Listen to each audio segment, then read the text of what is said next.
গল্পের নাম গেঁয়ো ইঁদুর ও শহুরে ইঁদুর। গেঁয়ো ইঁদুর ফসলের ক্ষেতের আনাচে কানাচে গর্ত খুঁড়ে থাকে। একদিন সে শহুরে ইঁদুরকে দাওয়াত করে নিয়ে এলো। শহুরে ইঁদুর খুব খুশি হয়ে দাওয়াত খেতে এলো, কিন্তু খাবার দেখে তার মন খারাপ হয়ে গেল। শুধু বালি আর ভুট্টা, এ আবার কোনো খাবার হলো নাকি? সে বন্ধুকে বলল, একদিন আমাদের ওখানে এসো, দেখবে কত কিছু। দুই বন্ধু শহরে গেল। সেখানে কত রকম খাবার, জ্যাম, জেলি, পনির, মটরশুঁটি, আরও কত কি। এসব দেখে গেঁয়ো ইঁদুরের চোখ ছানা বড়া। এমনটি সে জীবনেও দেখেনি। নিজের ভাগ্যের কথা চিন্তা করে সে আক্ষেপ করতে লাগল। কিছুক্ষণ পরে তারা খাবার খেতে বসল। গেঁয়ো ইঁদুর ভাবছে কোনটা ফেলে কোনটা খাবে।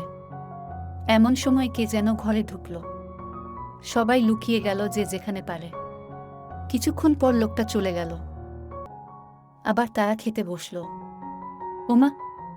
খাবার মুখে তুলতে না তুলতেই আবার দরজা খোলার আওয়াজ। সবাই পড়িমড়ি করে আবার লুকালো। এমনি করে কি খাওয়া যায়? গেঁয়ো ইঁদুরের আর খাবারের রুচি রইল না। সে শহুরে ইঁদুরকে বলল, ভাই আমি চললাম। আমার ওখানে এত মজার মজার খাবার নাই, কিন্তু এত অশান্তি নেই। আমার ক্ষেতের সাধারণ খাবারই ভালো।